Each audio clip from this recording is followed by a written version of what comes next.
Greetings all and welcome to our webinar today. My name is Kumeroa Pihama. I'm an iwi engagement specialist with WSP here in Aotearoa New Zealand, or more traditionally, ko taupiri te maunga, ko waikato te awa, ko tainui te waka, ko waikato tainui te iwi, ko tūheitia te tangata, ko Kumeroa Pihama ahau, he iwi engagement specialist ahau. My mountain is Taupiri, my river is Waikato, my awa is Tainui, my tribe is Waikato Tainui, my ancestor is Tūheitia, I am Kumeroa Pihama, I am an iwi engagement specialist here with WSP. Before we get into the presentation, a really important concept to unpack in that our more permanent features take priority, and there's a humility installed by putting ourselves at the bottom of the list in recognition of our role within the wider landscape.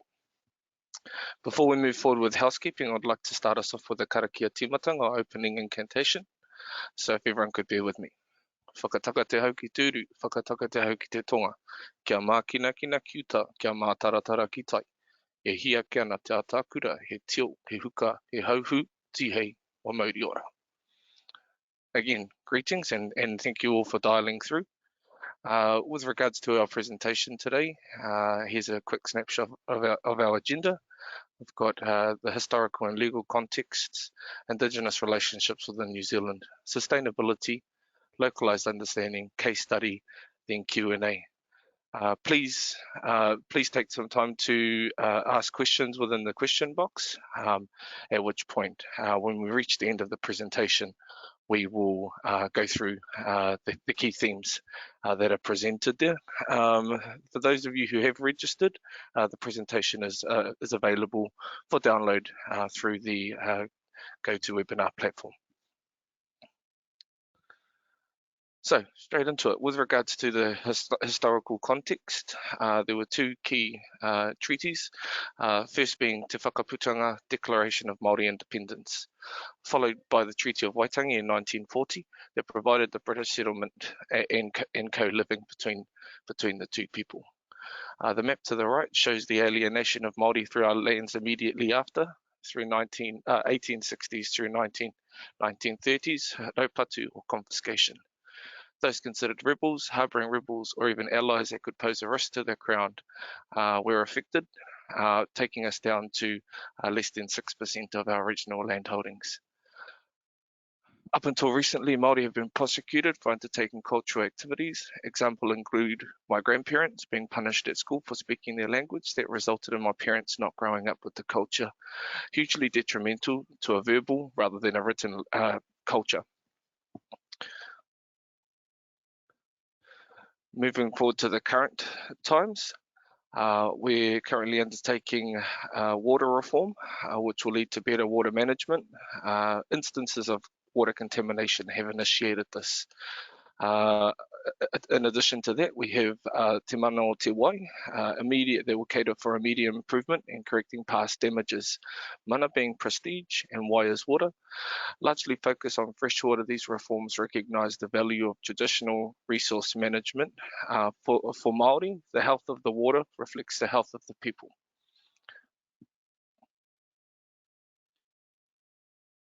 Now into the relationship. The treaty settlements post-confiscation have seen the establishment of commercial, cultural, environmental and legal departments within our iwi, our tribes, but also joint management agreements relating to parks and reserves. WSP, OPIS at the time, through our government relationships, had the opportunity to contribute to some of these JMA entities in the early days. From the small platform, we were provided the opportunity to be part of a long-term strategic investment being made by some of our iwi, our tribes.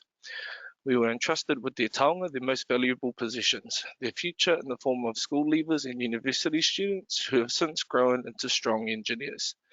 These engineers have something that cannot be taught, and that is a 1,000-year plus relationship with our whenua, our lands. These students and our Indigenous staff of the time contributed so much to the internal development and the realisation of the question, who is WSP in Aotearoa New Zealand? What I have to make clear is that the iwi consultant relationship includes lots of self-development, space, growth, trust, transparency and humility. Without these pillars, short-term commercial priorities can creep in, putting the relationship-building exercise at risk. What I'm trying to say here is if you truly believe your objectives are genuine and prove yourself over the course of time on our mainstream projects, this will be recognized in the fruits of your labor will eventually be realized in the form of working relationships. Here in Aotearoa, we report to the Crown Iwi Partnership on our projects. Our legacy investments means that we now have the Indigenous staff that can carry the priorities prescribed by the project governance, communicate them clearly during the project development, and are responsive by confidently interpreting iwi needs. The result of these individuals being trusted by iwi is that they become preferred advisors to other clients. When it comes to the space we're afforded between government or tribal projects, opportunity still exists. The opportunity here is that we build on our own foundations of cultural understanding. This advances our ability to respond in any of the following: cultural engagement, and communicates to the community that we're actively advancing our capabilities, that in turn alleviates the pressures of cultural re-education within each project. If we take a step back for those who still need convincing about Indigenous focus on projects, the Sustainable Development Goals as presented would typically have project relevant components explored further. These Indigenous views require all of the influence, where Indigenous views require all to influence project development in their own right, with the addition of spirituality and history. This is the influence that will make Indigenous-led projects some of the most rewarding we'll have the opportunity to work on. Within them, they need to be currently relevant, provide immediately for the environment and the people. They need to be flexible over the course of generations and resilient to the changes of time. With this context, I go back to my earlier point. Who is WSP? How does our story, passions, and people align with the Indigenous priorities? How do we advocate for more of these things within our mainstream projects? And how do we add localized objectives?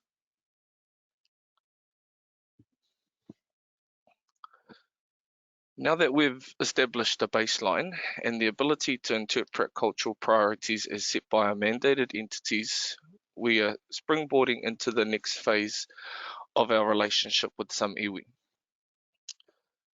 Like before, this consists of more internalizing, funnily enough, processing the education provided by iwi in past projects, reading and understanding the meaning of iwi strategic documents and reporting, and having the relationships to dive further into some of the detail. At this point, we recognize ourselves within the context. What can we do to add value? So we've started small. Our staff with confidence in their worldview might highlight opportunities within projects. Identify strengths. Do we have the relationships that could further our positive contributions, as well as being unapologetic advocates for cultural inclusion to our clients.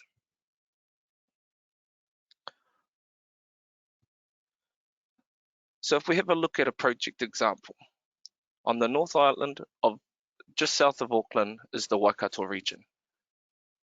We've reached a point of mutual respect with one iwi in particular, being Waikato Tainui. The area of influence to the left and project option areas on the right.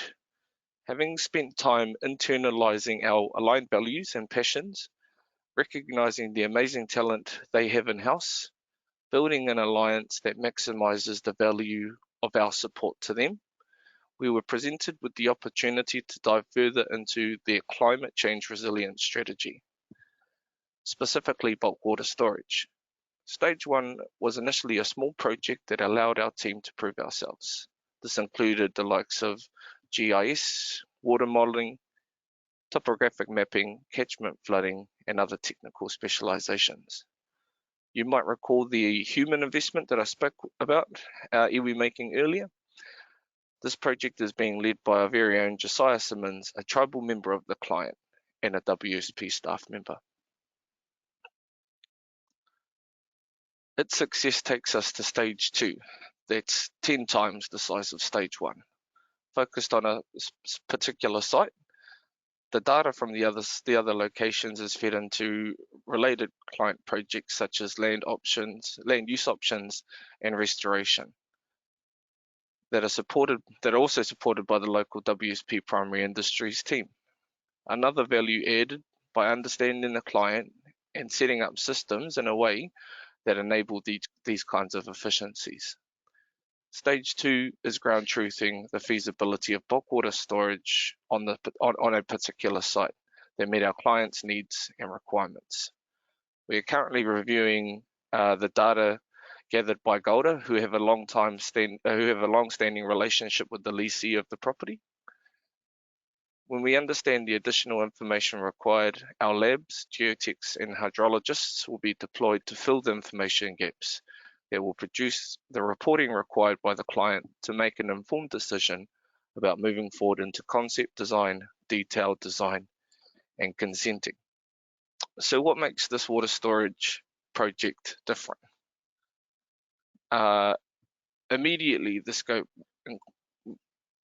recognized what the project entailed for the wider environment. Our obligation to existing water bodies that have suffered from environmental degradation over the course of time, alternative fringe land uses. There's lots of farming activities around the different blocks. Having to design for the future. Opportunities such as power and ecological batteries, amenity values, so on and so forth.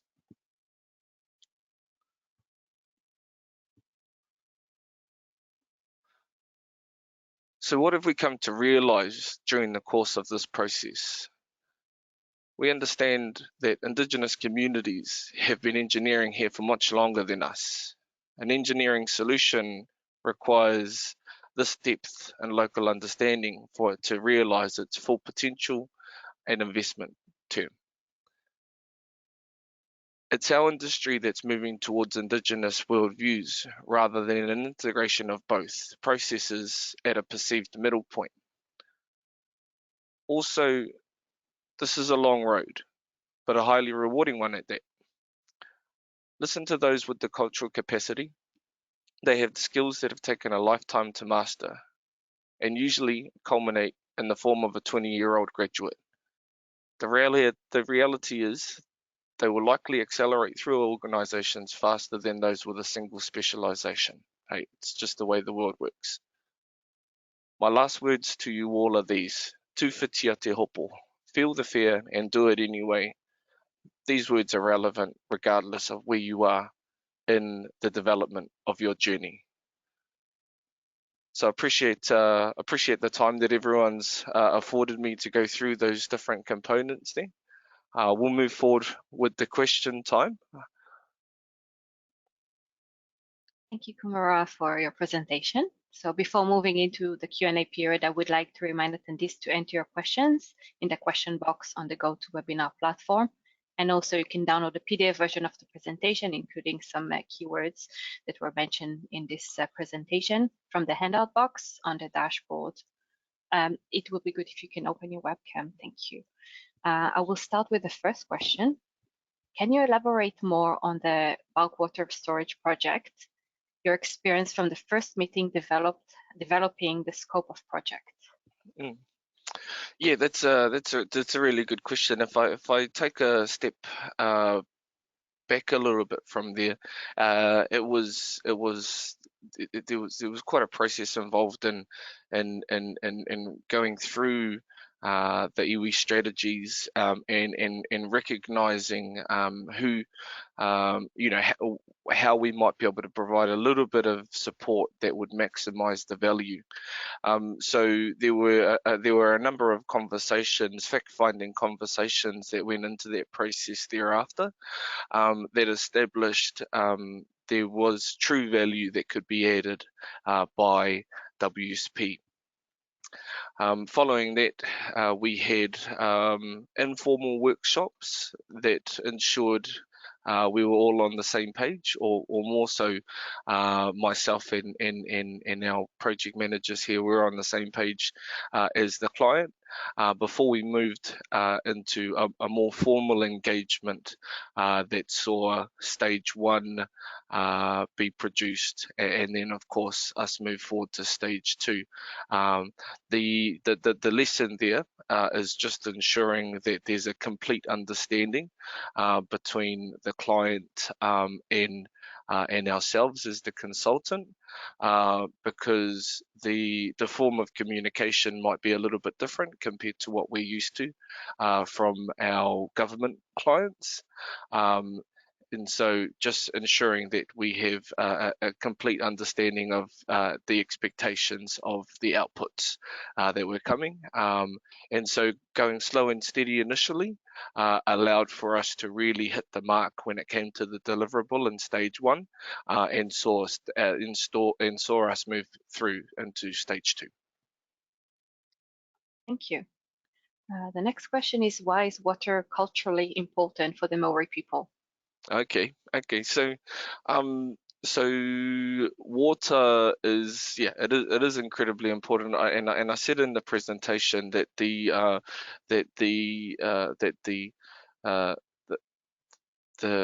value of water, the form in which the water is, reflects the state of the people. So that's a really high level snapshot on how Māori view water. But what we have here is we've got two origin points for water. One is the precipitation, one so the form of water that comes down from the heavens, and also we've got the likes of aquifers, so groundwater that is filtered through our Mother Earth over the course of thousands or 10,000s of years, and is comes to the light eventually, and supports the network, the ecological network that is Te Ao Hurihuri or Te Ao Marama, so the world of light. So we've got two quite deep and meaningful concepts that surround the origin of water. Again, that being a gift from the gods, and also a gift that has been nurtured by our Mother Earth. Fantastic, thank you. What other sectors does your team support with Indigenous relations, other clients? You mentioned the water. Can you specify other sectors? Yeah, absolutely. So I'm actually technically employed by Transport Advisory, so I work in our transport business, and that is a major component of my day-to-day work life. So the new highways, rail, ports, so on and so forth, are actually one of the more dominant sectors that I'm charged with supporting. In saying that, I started my journey here with WSP within our environmental sector, but there's the obvious affinities with the water sector, as has been discussed in the presentation. So we've got somewhat of an emerging power sector within Aotearoa New Zealand here.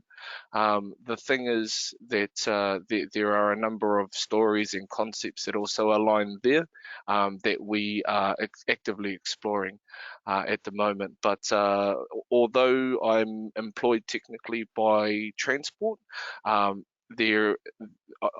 work across all of the different sectors and regions. Luckily enough, we do have some Māori throughout the business here, that thankfully they can look after their own territories when it comes to cultural advisory, or tribal engagement, iwi engagement, considerations for the Māori worldview or the Indigenous worldview, because it's not a job that a single individual can do. So having identified who they are and what their capabilities are, whether or not they need support or it's something that is a natural specialization for them because of their upbringing or their genealogical links. So yeah, although I work across the entire business, there is definitely a reliance on key advocates that are within our business here, and we've reached out to our Canadian relations and our Australian relations from time to time, just to ensure that that we performing as well as we can for the communities that we represent. Thank you. There's another question related to the importance of water to the Maori people. It goes like this. You mentioned along the lines the health of water relates to the health of the people. Can you please elaborate on how the Maoris see themselves in relation to the why? Right. So yeah, absolutely. I mean, if the water is suffering, then the people and the land will suffer. So it's our role as so the concept is kaitiaki or kaitiakitanga, guardianship. It's our role to ensure that we do everything that we can to protect its physical attributes, but also its spiritual attributes, to ensure that what we're passing on with regards to the effects of its state, because water might be in a single state as it stands, but then what we're conscious of is the flow on effects thereafter to over the course of generations. Those are all things that we remain conscious of when it comes to decision makings.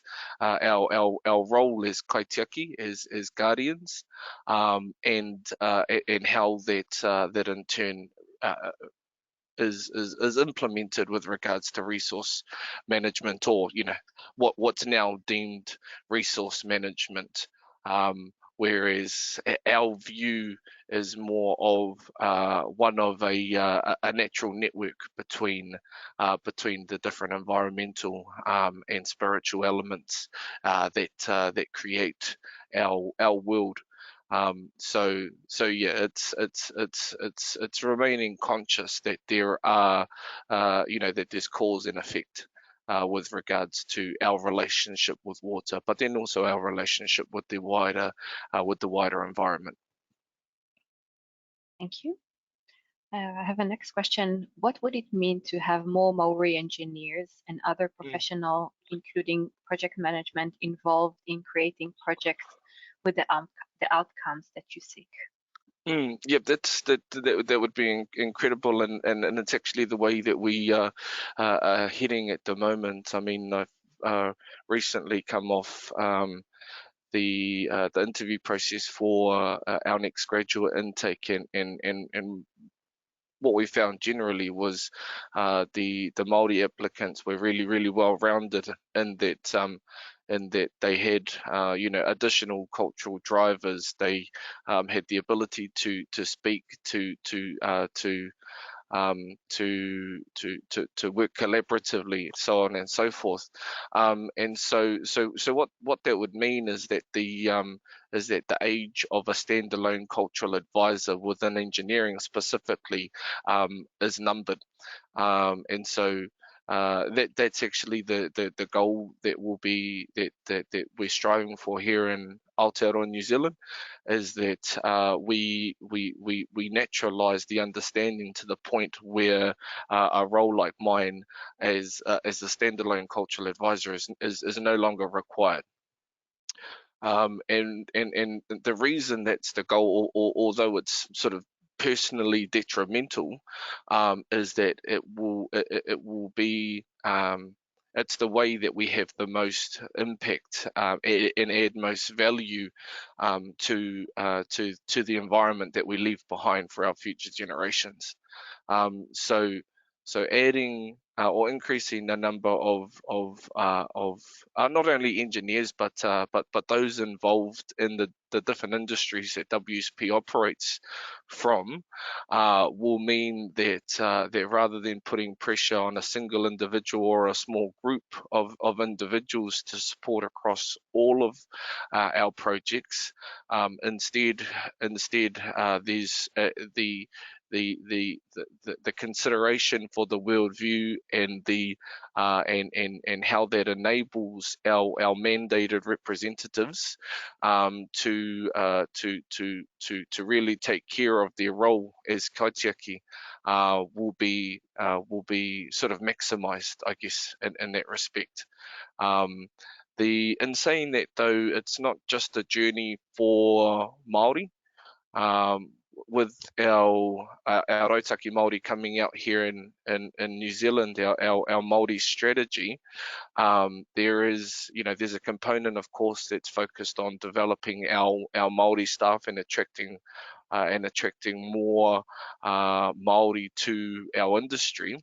But also what we have to do is we have to spread the load. So those that have experience in engaging Indigenous communities, or those who have identified passions that align with our cultural concepts and priorities, there is also an opportunity to support them and for them to support us in order to achieve the principles of the treaty that was signed between Māori and non-Māori in the early 1800s. Thank you, fantastic. I will take the last question. Do the Maori see themselves as part of the water, descendant from water, or one in the same? Yeah, that's a good question. I mean, the view of the environment in its entirety means that we are one and the same with the water, with the earth, with the air, with the rain, just another form of water. So yeah, absolutely. We are interconnected. We do enable each other. We do have impacts on each other. So in that respect, we need to continuously remain conscious of our role and responsibilities as individuals, as community, and as sort of lines of genealogy that are here for a certain amount of time.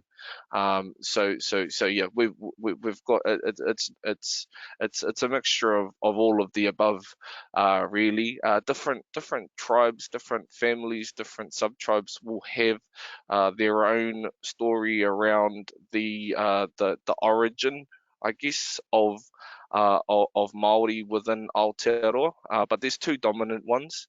One being that we were born from the environment, and the other being that of travellers on our great canoes, and then I guess there's a third one, which is a mixture of the both, that now sort of formulates who we are. So yeah, different tribes are going to have different stories, but all in all, it's a respect of what our role is, who we are, and also respecting the various different components that we have to support and work with within our environment. Fantastic, thank you. We are towards the end of our webinar session, so just a reminder that you can always feel free to follow up directly with Kumeroa via the contact details shown on the screen, and I will hand it over to Kumeroa to do the closing prayer. So thank you for participating today. Yeah, absolutely, and I appreciate the opportunity to have presented today. So what we'll do is we will close in the same way that we opened, with a karakia. So if everyone could bear with me. Unuhia, unuhia, unuhia ki te uru tapu nui, kia wātea, kia māma, te ngākau, te tinana, te wairua, I te ara takatā, koi ara e rongo whakairi ake ki runga, kia tīna, huie, tai ki e. So again, appreciate everybody's time. I think that concludes us for the day. Of course, there are translations for some of the words at the end of the presentation for those who want to download it, and of course contact information should there be any follow-up questions after we conclude. Thank you very much, everyone. Thank you, Kumeroa.